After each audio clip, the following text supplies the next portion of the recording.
A quick video covering the IsoDynamic seats in the 2025 Toyota Tacoma TRD Pro. These seats are specific only to the TRD Pro, and as you can see on the left side, this shock, it controls the vertical movement.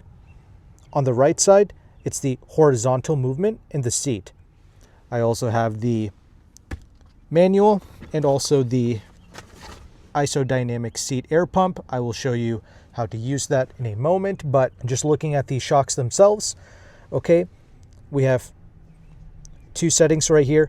All this means is lock and unlock. So right now, this is in the locked position. That means this will not come out. No matter how many times you try to twist this, it will not open. So in order to unlock these caps, you have to put this into the unlocked position, okay? And now you are able to twist this off.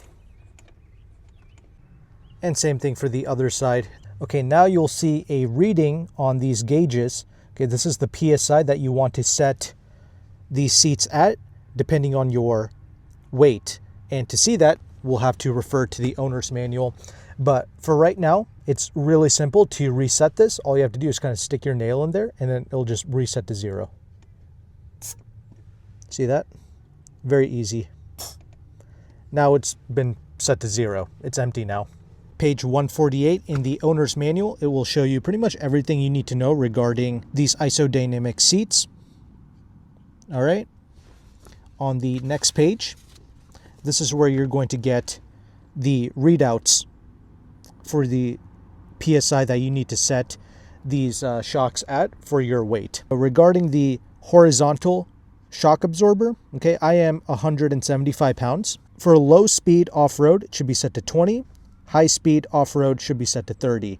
I mean, I'm kind of just setting it in the middle at 25 because I'm primarily just driving on road. Okay, now we are going to use the IsoDynamic seat air pump.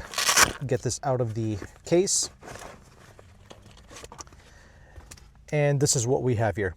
Just a basic hand pump. We saw that in the owner's manual. For me, at my height, I should set the horizontal gauge to around 25 PSI. So let's go ahead and let's do that.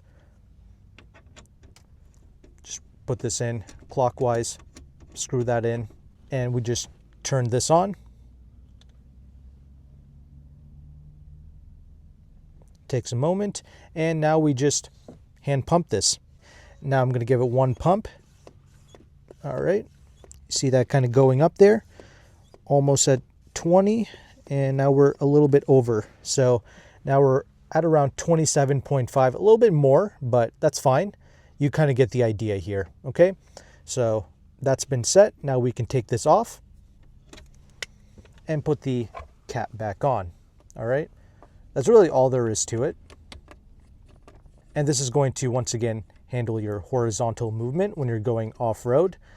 There was a gentleman from Toyota that said that once these shocks are dialed in correctly for your weight, these should offer almost 1 inch of travel when traveling off-road. The purpose of these seats is to keep your head level. And I have to say, this is truly an excellent seat, by the way. So if you are a true off-roader, you are going to appreciate this. For the vertical movement, we have to refer back to the owner's manual to see where we need to set this at. Personally, it's around 75 for me.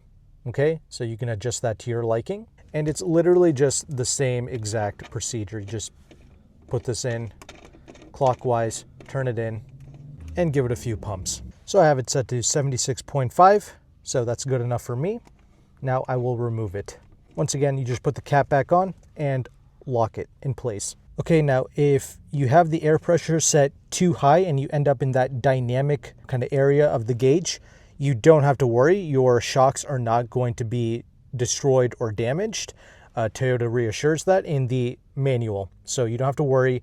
You just won't get the benefit of these seats when you're operating in the dynamic mode. These shocks will be too rigid for you to notice any difference when you are off-roading. So that's the only thing, but you are never going to damage these seats no matter the pressure set too low or too high. You don't have to worry. That's just a quick demonstration on how these seats work. Hopefully this was valuable to you. If it was, make sure to like and subscribe. Thanks again for watching. Take care and goodbye.